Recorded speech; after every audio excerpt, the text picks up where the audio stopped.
Oke, kalau dulu kemarin kita telah sampai pada Bootstrap dan sekarang kita akan masuk Tailwind.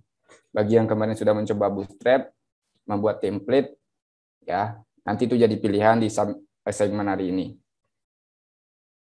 Oke, kita akan masuk di Tailwind. Tailwind CSS itu adalah sebuah framework modern berbasis CSS preprocessor. Kalau Bootstrap berbasis UI Kit. Tapi sekarang Bootstrap 5 itu ya sama juga ada preprocesornya. Jadi hampir sebanding ya. Cuman saya tidak terlalu mengikuti dari Bootstrap 4, itu nggak mengikuti. Yang saya terakhir gunakan adalah Bootstrap 3. Oke, kita akan masuk ke Tailwind. Nah, kenapa kita belajar Tailwind? Tailwind ini framework yang kita butuhkan untuk custom design. Jadi kalau sebelumnya kita menggunakan Bootstrap, tombol, kemudian katakannya alert, navbar, itu bentuknya ya karena UI Kit ya kita tinggal pakai, jadi gampang. Ya kita tinggal pakai ya tampilannya pun statis seperti web pada umumnya, sehingga kentara sekali ketika kita buat website kemudian kita menggunakan Bootstrap, kentara. Oh ini engine-nya Bootstrap, ini engine-nya Tailwind ya. Nah sebelum itu kita akan berkenalan dulu, memperkenalkan sedikit ya CSS preprocessor. CSS preprocessor itu adalah sebuah script dari CSS yang intinya sekali adalah semua value-nya itu dalam sebuah variabel. Kalau kemarin value-nya kita di statis misalnya 25px dan 324px misalnya ukuran font, nah di CSS preprocessor itu disimpan dalam sebuah variabel. Ada beberapa cara dalam menentukan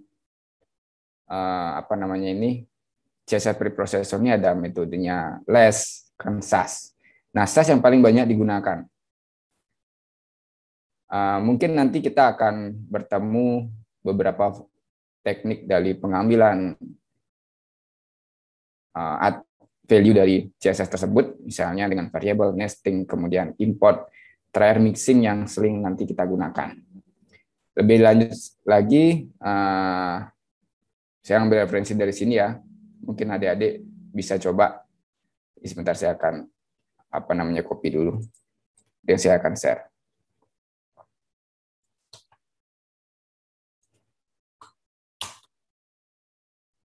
Oke. Nah, seperti misalnya CNG ini masih menggunakan Bootstrap, kemudian kalau yang ini menggunakan Tailwind. Ini sih masih simpel, cuman di dalamnya kita kemarin garap menggunakan Vue.js ya. Jadi lebih interaktif. Apa yang dimaksud interaktif? Ya seperti ini misalnya. Ketika kita milih langsung kelihatan. Jadi tanpa ada reload page, kemudian ketika kita ingin ngedit, ini langsung pindah data. Jadi tanpa ada reload page. Nah, itulah yang nanti kita harapkan adik-adik mengembangkan sebuah web yang interaktif ya. Jadi reload page itu membutuhkan waktu banyak dan bandwidth yang tidak sedikit ketika kita harus nge-reload. Nah, dengan bantuan nanti JavaScript, kita akan mudah menggunakannya. Nah, kita akan kembali ke SAS dan CSS preprocessor ini. Jadi yang nanti kita akan sering gunakan, misalnya ini. Jadi kalau kemarin kita menggunakan stylenya static di sini, ukurannya dengan SAS ini bisa kita jadikan sebuah variabel. Ya, ini. Nah, di Tailwind ini semuanya dalam sebuah variabel. Ya. Kemudian nanti yang akan umum kita gunakan, ini tidak akan kita bahas ya, tetapi kita akan menggunakannya. Nah, sedikit tidaknya adik mesti tahu bahwa di dalamnya itu pengembangan dari sebuah CSS-nya itu menggunakan beberapa variabel.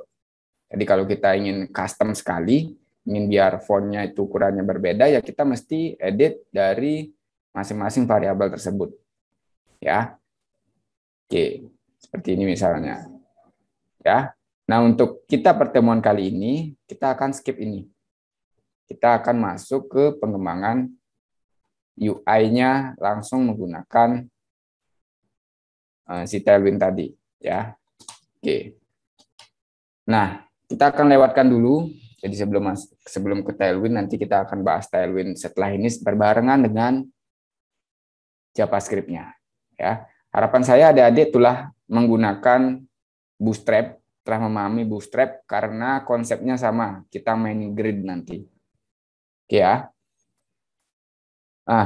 Selanjutnya kita akan bahas masuk ke materi JavaScript. Nah, kenapa kita perlu JavaScript? Ya, HTML5 dapat merender sebuah konten website secara statis, ya walaupun nanti di dalamnya isiannya itu dari database ya, tetapi tetap aja statis karena apa? Karena interaksinya kita tidak bisa gunakan secara progresif. Berikutnya CSS memiliki memiliki fungsi untuk memberi atribut atau mempercantik tampilan web. Dan CSS modern saat ini, CSS 3 misalnya, sudah bisa melakukan logika ya minimal responsive design kayak kemarin. Dan lebih-lebih mereka sudah bisa membuat sebuah animasi ya, tetapi belum untuk mengatur ini berfungsi untuk mengontrol perilaku dari sebuah website. Tujuannya adalah ya lebih interaktif. Oke ya. Nah, kemudian HTML itu ketika dibuat ya contohnya di samping ditambahkan dengan sebuah CSS, dia masih tidak bisa memiliki perilaku progresif. Kemudian setelah hadirnya JavaScript, diberikan sentuhan JavaScript, maka bisa memberikan misalnya form confirmation box, kemudian alert, kemudian notifikasi, validasi, dan selebihnya ya. Termasuk juga date picture misalnya, kalau ada pernah menggunakan date picturing ya, itu juga salah satu contohnya dari JavaScript. Nah, bagaimana JavaScript itu bekerja? Ya, JavaScript itu bekerja yang pertama dari segi client programming dulu ya. Client side ya tujuannya di materi kita. Jadi bagaimana memberikan pengaruh yang luar biasa untuk sebuah halaman front end itu lebih interaktif. Ya, kita sebagai pengguna tentu kita harus memikirkan efektivitas dari website kita digunakan oleh pengguna, sehingga nanti harapannya adalah dengan nambahnya improvisasi dari JavaScript ini, kita dapat memberikan loading peak yang lebih rendah. Ya, seperti tadi contohnya, ketika kita pindah halaman tidak ada reload peak, ya tidak ada reload yang lama, sehingga ini tentu memberikan nilai plus terhadap user experience dari si website nanti.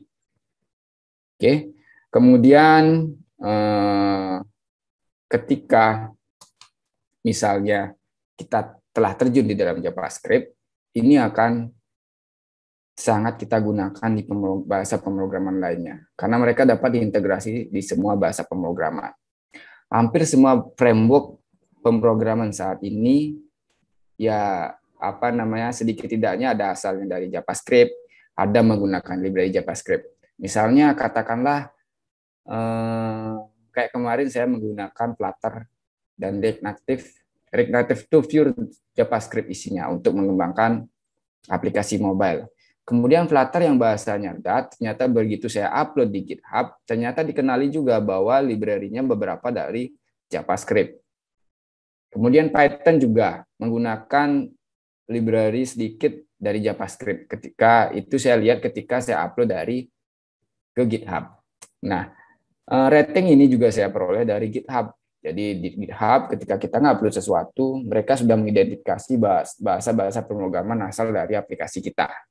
Oleh karena itu, seharusnya JavaScript ini adalah bahasa pemrograman yang wajib adik-adik kuasai. Nah, kalau adik-adik kemarin mempelajari Java di OOP, ya itu ada hubungannya. Jadi Java itu adalah bahasa yang berbasis object-oriented programming ya. Ya nanti kalau kita bahas di pemrograman mobile itu nanti arahnya ke Kotlin. Jadi bahasanya mirip dengan JavaScript. Oke ya. Nah, begitu sehingga nanti keterampilan adik-adik akan selalu digunakan. Berikutnya ketika kita bicara website, maka kita akan banyak bekerja dengan DOM, ya. DOM ini saya lupa Ada yang tahu? Itu dokumen object model. Jadi manipulasi elemen HTML, mengisi elemen HTML kayak tadi misalnya memberikan nilai luaran pada input harga total yang dibuat oleh Prima, itu salah satu contoh implementasi dari DOM ini. Oke. Sehingga luarannya dari penggunaan DOM ini adalah membuat suatu proses menjadi lebih ringan. Ya, karena diproses di sisi user dulu, setelah valid di sisi user, baru kemudian dikirim ke back-end-nya. Ya. Nah, sekarang kalau adik-adik bekerja di web, ada sebuah server misalnya, katakanlah satu server, kemudian, contohnya di daftar kembali misalnya. Satu server ketika menanganin validasi, misalnya inputan adik-adik benar atau tidak, kosong atau tidak, itu diserahkan ke server, maka server akan sibuk hanya untuk menangani validasi inputan dari pengguna. Oleh karena itu, setidaknya validasi inputan angka berupa string, kemudian apakah itu mandatori wajib diisi atau tidaknya yaitu diselesaikan dari sisi front end-nya. Jadi browsernya yang diselesaikan itu. Browsernya yang JavaScript-nya yang nanti memvalidasi, setelah komplit baru dikirim. Ya, jadi lebih ringan kerjaan server nanti. Oke. Berikutnya, jadi JavaScript ini free compiler. Jadi kalau bahasa pemrograman lain untuk bisa digunakan tentu harus dibuat dulu. Apapun itu, Kotlin, Flutter, Java itu dibuat dulu baru bisa digunakan. Tetapi kalau dengan JavaScript itu ya running runtime environment, jadi hanya bekerja di browser yang memiliki V8 engine atau V8 engine miliknya Google, yaitu untuk Chrome ya, tapi untuk Edge itu ada standarnya beda, tapi bisa digunakan. Dan JavaScript pun saat ini tidak hanya bisa digunakan di front end, tetapi juga di back end. Ada banyak JavaScript yang bisa digunakan di back end dengan hadirnya Node.js. Ya, nanti adik-adik bisa juga mempelajari Node.js untuk di back end-nya. Oke. Nah, sampai di sini ada pertanyaan? Oke.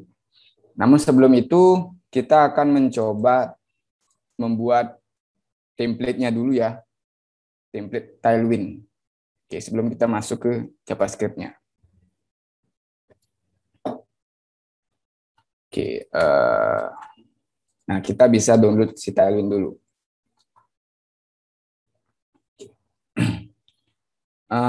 Ada yang kemarin sudah menggunakan ini ya.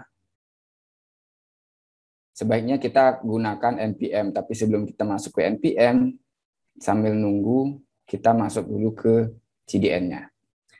Nah, adik-adik harus download ini dulu ya, karena library dari mata kuliah kita nanti itu banyak asalnya dari JavaScript.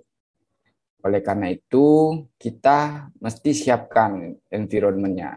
Salah satunya adalah library source code management, itu menggunakan Notepad Manager. Ya, kalian bisa download dari sini. Oke, di-download kemudian diinstal. Ya, installnya gampang. Ikutin aja langkahnya. Oke ya. Ini saya tidak akan pandu, tetapi ini wajib adik-adik install. Bahasanya aplikasinya ringan. Oke. Berikutnya nanti kita akan banyak menggunakan library dari npm.js ini. Ya, kita sumber library-nya yang tadi kita download dari command line menggunakan npm, nanti di-download dari sini. Oke ya. Oke. Silakan di-download saat ini juga, diinstal. Oke ya. Ini wajib. Sebentar kita akan menggunakannya soalnya. Oke, selanjutnya kita akan mencoba menggunakan si Tailwind CSS ini dari CDN-nya dulu ya. Dari CDN-nya kita akan install. Nah, keunggulannya ini banyak ya. Silakan adik-adik dibaca di sini. Oke. Sebelum ini dia. Oke. Tailwind juga sudah mengintegrasikan, jadi nggak hanya mendukung, tetapi mengintegrasikan beberapa framework lainnya. Vue.js yang kita juga akan gunakan nanti, dan Laravel sebagai back-end programming nanti.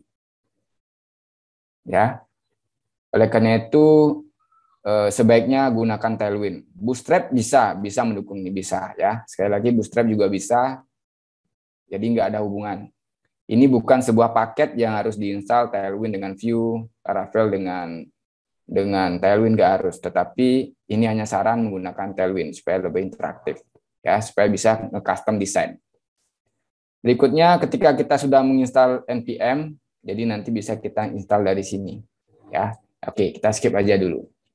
Kita coba gunakan dari CDN-nya dulu. Dari CDN, jadi seperti menggunakan JavaScript pada umumnya. Namun ada kelemahan ketika kita menggunakan CDN, ada beberapa yang tidak disupport fungsi-fungsi dari Tailwind-nya. Ya, tetapi untuk basic ini masih bisa digunakan. Oke, adik-adik ya.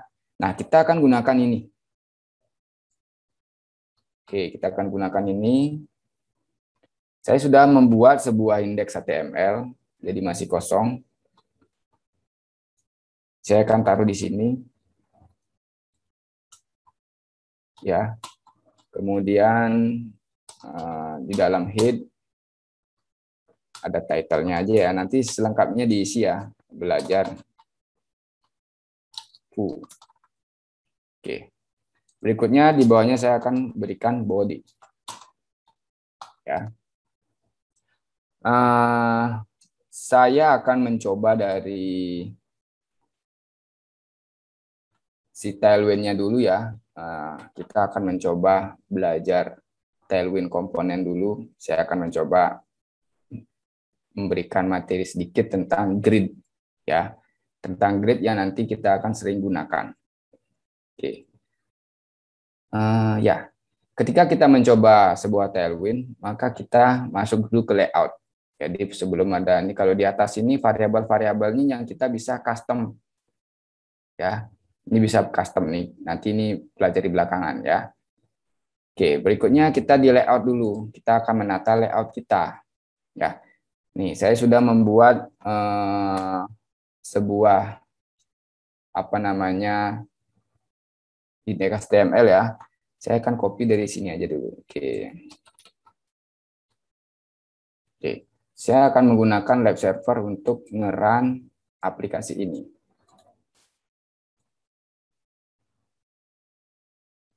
Oke, kelihatan ya. Jadi yang belum install live server silakan bisa digunakan live server. Cuman saran saya kalau memang memberatkan ya gunakan yang manual aja. Oke ya. Nah, ini ketika saya membuat ini misalnya contoh ya. Pinggir ya. Kalau kita misalnya mau kasih gambar misalnya ini MX-nya artinya margin, kalau M margin, kalau P padding. Kontainer itu supaya konten kita ada di dalamnya, ada di tengah-tengah. Nah, untuk itu kita akan mencoba memberikan sebuah, misalnya katakanlah biar kelihatan ya background, BG,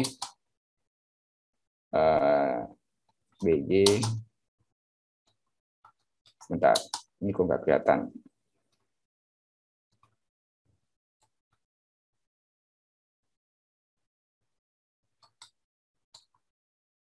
Wah.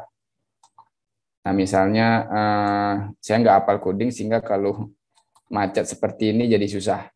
Ya ini karena apa? Karena kemungkinan saya belum install pakai CLI. Jadi belum terintegrasi di di aplikasi saya. Nah, kalau misalnya menggunakan CLI itu gampang. Jadi autocomplete-nya mudah. Nah, kalau seperti ini saya ngisi background misalnya, ini saya harus ngapalin ya. Saya harus ngapalin apa sih sintaknya. Nah, kalau demikian saya lebih susah jadinya ya. Tapi kalau dengan autocomplete itu lebih gampang. Ya nanti kita akan coba. Ini errornya saya nggak tahu. Harusnya mau autocomplete-nya. Ya. Berikutnya nih background-nya sudah. Jadi kalau kita misalnya ingin memberikan background seperti itu, kemudian ada beberapa background misalnya mulai dari blue, kemudian yang di samping ini 400 ini artinya tingkat ketebalannya. Ya. Kalau misalnya semakin kecil berarti 100 misalnya, ini semakin pudar. Oke ya. Nah, berikutnya kita akan memberikan padding. Karena ini terlalu ke pinggir, kita akan coba berikan padding. Nah, caranya gampang. P misalnya, kalau P 4. Nah, padding margin itu satuannya genap. Semua hampir genap ya. Sehingga, jadilah seperti ini. Nah, padding di semua sisi. Tapi kalau kita ingin custom paddingnya di beberapa sisi, misalnya P top-nya kita ingin 2, kemudian P right-nya kita ingin 4, kemudian P button-nya kita ingin 2 misalnya, dan P left kita ingin 4, bisa ya.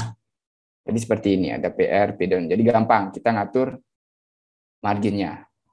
Jadi nggak seperti kita buat CSS secara manual lagi. Oke ya. Nah, kita nggak tahu isian di dalamnya ini seperti apa.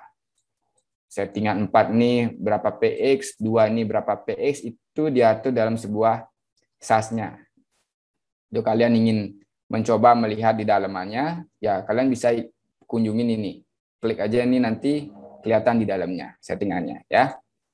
Oke. Berikutnya kita ingin memberikan margin. Karena ini terlalu pepet ke kiri biar kelihatan ada nanti, karena kita akan mengisikan rounded, jadi ada radiusnya, kita akan berikan margin dulu. Misalnya marginnya kalau margin menggunakan MX PY boleh ya. MX itu berarti terhadap ke kiri ke kanan, kalau PY, MY atau PY ke atas ke bawah. Sama dengan ini. Kalau ini P top, PR, kalau MX berarti rata kirinya sama. MX dua-duanya sama ya. Misalnya MX-nya kita akan ngasih 6. Ya, seperti itu. Jadi kiri dan kanan sama rata. Kemudian MY-nya kita kasih 10 misalnya. Ya. Jadi MY margin garis horizontalnya vertikal ya. Kalau MX yang horizontal. Ya. PX dan PY pun boleh. Ya, jadi ada beberapa pilihan. Pakai cara ini juga boleh, pakai cara ini juga boleh. Nah, berikutnya kita akan memberikan, karena kita ingin memberikan variasi, misalnya rounded, misalnya biar ada sedikit sentuhan, misalnya rounded misalnya. Oke, kelihatan ya, tetapi nggak terlalu kelihatan. Coba kita 2XL. Nah, seperti ini. Jadi ada radius buttonnya. Nah, kita akan memberikan border misalnya. Border, wah ini saya lupa sintaknya. Border blue, misalnya 100. Nah, kelihatan ya, border blue 200 misalnya, atau 800 biar kelihatan. Ya, oke. Nah, border pun bisa kita custom. Kita ingin memberikan border hanya di bawah aja juga boleh, hanya di atas juga boleh. Ini kita kasih B. Oke ya, jadi lebih keren. Berikutnya kita nambah keren lagi, ada shadow. Oke, ada shadow di bawahnya. Shadow. Coba. Nah, kelihatan ya shadow-nya. Nah, shadow-nya nggak terlalu kelihatan sehingga kita gunakan yang MD misalnya. Nah, kelihatan ya ada bayangan hitam di bawahnya. Oke, jadi itu caranya ngedesain dari si Tailwind. Nah, masalah settingannya ini PX, kemudian shadow dan lain sebagainya, itu sudah ada di websitenya ini. Ini kalian bisa ke atas dulu ke functionnya. Sorry, di mana tadi? Ya, ini. Ya, ini rasanya ya, utility first-nya ini. Kalian bisa cari sini nilai-nilainya ketika kita ingin ngatur value-nya ya.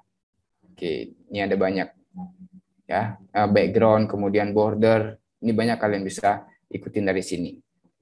Nah, sekarang kita akan masuk ke ke flex design sama responsive-nya. Sebelum kita masuk ke lanjut, kita akan mencoba yang responsif. Jadi kita akan menggunakan kita lewatin flex, ya kita akan masuk ke grid template-nya. Ya, oke. Namun rasanya agak kurang kalau kita melewatkan flex. Ya, kita akan coba ini. Oke, masih di file yang sama ya. Apa sih hasilnya? Oke, tidak ada apa-apa. Ini kita kasih 2, 3. Oke, kelihatan ya. Atau kalau mau biar ini di komennya aja hilangin ya. Ini ada komen. Jadi ngomen untuk di HTML itu seperti ini caranya. Ya. Oke. Nah, kelihatan ya. Nah, ini tidak terlalu kelihatan karena kita belum kasih border. Coba kita kasih border sekarang. Border. Oke, kita copy. Ya, kelihatan ya. Belum. Karena belum isi apa namanya settingan. Oke, kelihatan ya. Nah, ini caranya ngatur si flex. Jadi berapapun nanti ya ini akan menjadi sebuah row. Ada 4 ada berapa misalnya, ini akan menjadi sebuah row. Terlalu mepet ya. Nah, kita bisa kasih gap. Gap misalnya 4. Jadi gap itu adalah jarak antar komponennya di dalamnya. Ya, gap. Kita bisa kasih gap. Kemudian karena terlalu mepet, kita bisa misalnya menggunakan wrap ya, flex wrap. Jadi flex itu ada hitung dari kiri kanan, ada juga dari inverse, sebaliknya dari kanan ke kiri. Coba kita gunakan flex sekarang. Sorry, wrap. Nah, kalau no wrap, oke, coba kita kasih wrap. Seperti apa hasilnya? Nah, dia menyesuaikan. Ya, dia menyesuaikan ke bawah. Nah, ini adalah salah satu pilihan untuk adik-adik yang ingin masuk menggunakan flex. Jadi ketika kita datanya tidak tahu akan seperti apa jumlahnya, kita bisa gunakan flex. Ya, tetapi kalau kita datanya udah pasti banyak, tahu jumlahnya berapa, akan dibagi menjadi berapa kolom dalam satu baris, kita bisa gunakan si grid. Nah, ada grid template nih. Kita bisa gunakan ini. Kalau kita udah tahu misalnya satu baris itu hanya terisi 3, ya bisa kita gunakan grid. Ya, ini hampir sama dengan konsep grid dari Bootstrap. Ya, sama. Cuman ada bedanya. Sebentar kita lihat. Ini 2 nih. Oke, ini kita copy ini aja biar kelihatan. Oke, kita copy ini aja. Sebentar. Kita bawa di bawahnya. Kemudian kita flexnya kita hapus.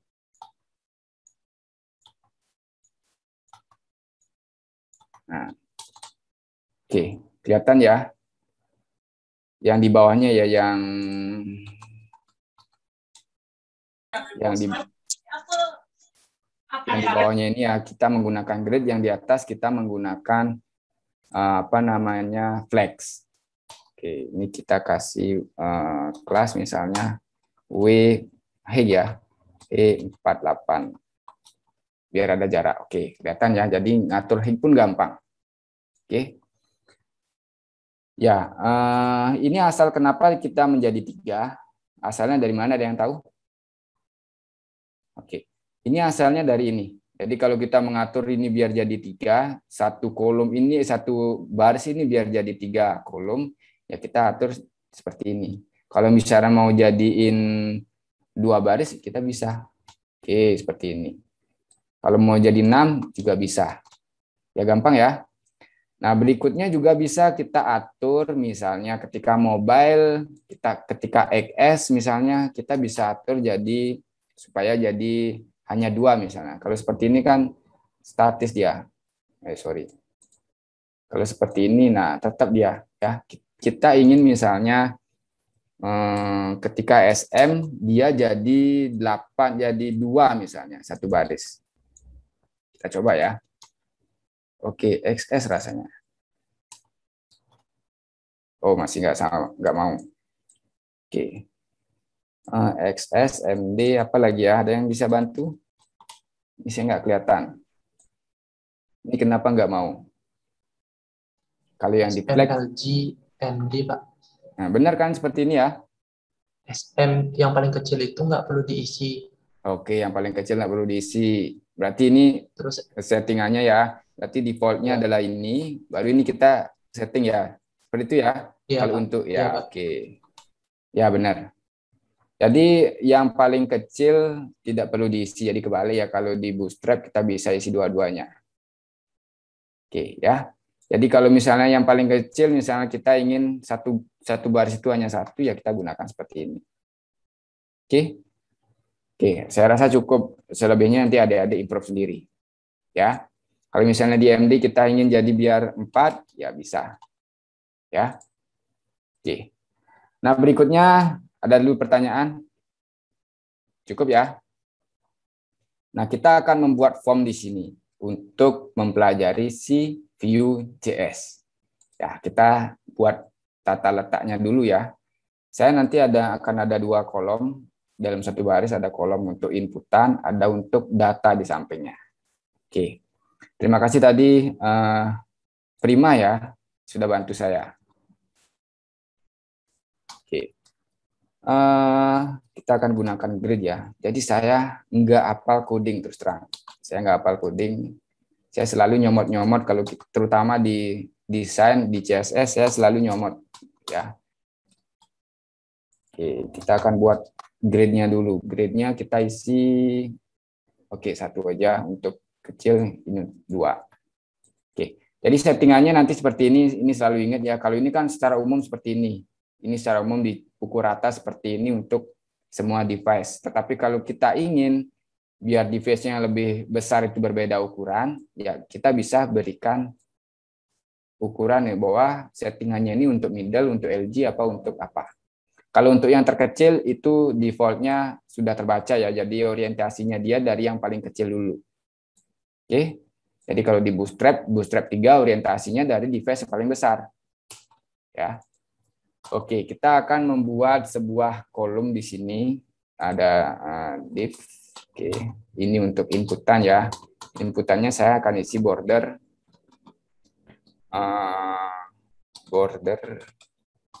white misalnya. White. Oke. Kemudian M-nya saya kasih 4, P-nya saya kasih 4. Oke. Ini untuk inputannya. Inputannya ada apa aja? Nah, di dalamnya saya ingin berikan beberapa inputan.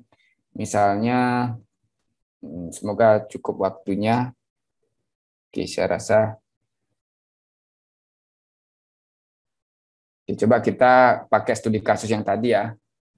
Studi kasus yang tadi kita gunakan. Oke, ada yang pertama saya punya apa ya? Kita ambil div. Kemudian di sini saya akan memberikan grid lagi. Grid ya. Ini gridnya calls-nya 2. Ya. Gridnya calls-nya 2. Kemudian di bawahnya ada label nama barang misalnya. Kemudian di sampingnya ada inputan. Inputan tipenya teks, kemudian name-nya enggak perlu. Oke, seperti ini aja coba. Oke, mau ya? Oke. Kita akan memberikan ini ada runut. Oke. Berikutnya ini sudah ada beberapa inputan, ada apa namanya? Ini ada nama barang. Jadi saya mengambil studi kasus beda, nama barang, kemudian tipe ya, tipe barangkali nanti kita perlu combo box di sini. Kemudian ada harga. Oke, ada harga. Ya, kita akan mencoba menyimpan beberapa inputan ini ke kiri. Ya. Masalah desain ya nanti kalian oprek lagi ya. Masalah desainnya nanti kalian bisa oprek lagi. Oke, saya memberikan. Nah, cukup ya. Gap. Oh, gap ya.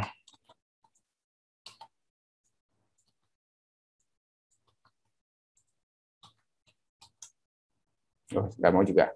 Oke, nantilah ya. Jadi ada 2 inputan, ada 3 ya, ada barang, tipe barang, harga, dan button paling bawah. Button, oke. Simpan. Kelasnya adalah BG. Aduh, ini nggak mau, jadi susah. Oke, ya. Jadi seperti ini, anggaplah ini sudah didesain. Jadi silakan nanti adik-adik bisa custom settingannya ya. Ini saya contohkan aja.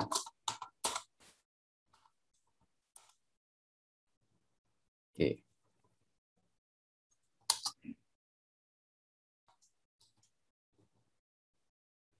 Oke, berikutnya kita akan menampilkan tampilan daftar barang yang nanti kita input di kiri. Ya.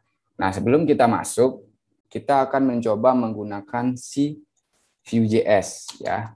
Si Vue.js itu kita akan coba untuk menangani inputan dari ini. Kalau tadi adik-adik misalnya sudah berhasil menggunakan JavaScript, boleh ya. Nah, sekarang kita akan menggunakan Vue.js.